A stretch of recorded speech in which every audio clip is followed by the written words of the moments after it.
हमारे जीवन का द्वार खुलेगा। हे स्वामी तुम जाओ। तो आज सुदामा कहते हैं सुशीला तुझे किसने बताया?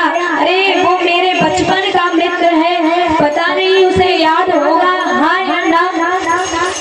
काफी दिन हो गए उससे मैं मिला भी नहीं, और मैं बचपन में उससे मिला था, आज तो मैं बूढ़ा भी हो गया, पता नहीं उसे हमारी शुद्ध होगी। हाँ या ना? कब वह बालक था, अब तो वह इस संसार का बड़ा ही राजा बन गया है, द्वारिकाधीश के नाम से जाना जाता, और मैं तो उसे बचपन में कन्हैया कन्हैया करके पुकारता था। ऐसा कहा तो आज सुशीला जिद करती है और कहती नहीं स्वामी आप जाओ। तो स्वामी कहने लगे ठीक है देवी मैं तुम्हारी बात तो मान लूंगी, परंतु मैं अपने मित्र से इतने दिन बाद मिलने जाऊंगा तो क्या लेके जाऊं? घर के अपन के घर में कुछ है भी नहीं। तो सुशीला कहती है तुम बस तैयारी करो, मैं इंतजाम करूंगी। आज सुशीला जाती रसोई घर में, घर में देखती, डिब्बा में देखती कुछ राशन रखा हो या कुछ भी रखा हो जो मैं सुदामा को बांधूं, वो अपने मित्रों को ले जाकर।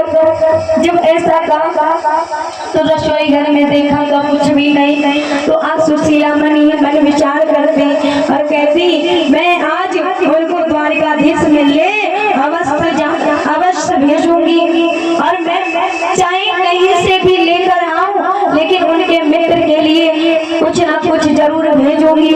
आज सुशीला अपनी पड़ोसी के यहाँ जाती है और जाकर 4 मुट्ठी चावल मांग कर लाती है, और जैसे ही 4 मुट्ठी चावल मांग कर लाई वैसे ही एक फटी अपनी जो धोती थी उसके पल्लू में फाड़ दी, और फाड़ के क्योंकि धोती उसकी ऐसी फटी नुची इतनी गंदी थी कि महाराज पहले कहाँ उनके इतने इतनी दरिद्रता थी कि उनके यहाँ न साबुन था न कुछ भी, जो धोती फटती थी तो उसको तुरंत सिल लेती थी। आज चावल को बांधने के लिए पोटली तैयार करती अपनी साड़ी के छितरे से, जब तैयार करती है तो जैसे ही तैयार की और अपने पति से कहने लगी हे स्वामी तुम यही जाकर अपने मित्र को देना और कहना ये भाभी ने तुम्हारे लिए भिजवाई है।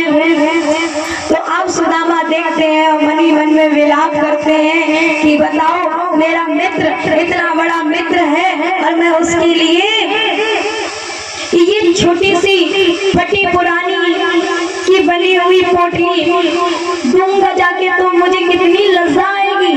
वो छोटा मोटा राजा तो है नहीं, वो इस संसार की रचना करता संहार करता है, उसके पास जाऊंगा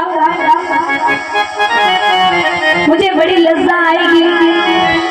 जब ऐसा कहा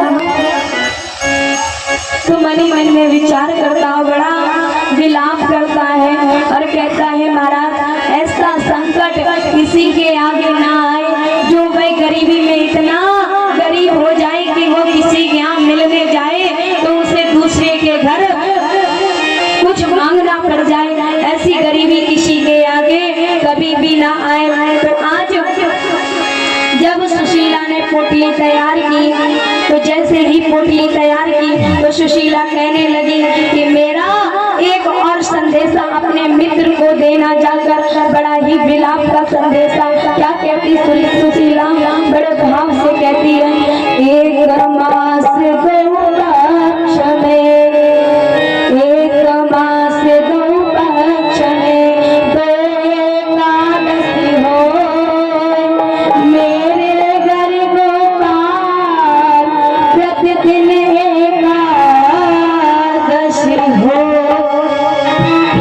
आज सुशीला कहती है हे स्वामी ये संदेश तुम जाकर द्वारिकाधीश को देना, कहना तुम्हारी भाभी ने ये संदेश भेजा है कि एक मास में 2 एकादशी होती है, हर 15 दिन बाद एक एकादशी आती है, लेकिन स्वामी मेरे घर में मेरे बच्चे प्रतिदिन एकादशी मनाते हैं। आज ये विनय देखकर सुदामा के हृदय कांप जाता है, रुआ रुआ कांप जाता और कहता मेरी पत्नी का इतना दर्द भरा संदेशा है तो मैं अपनी पत्नी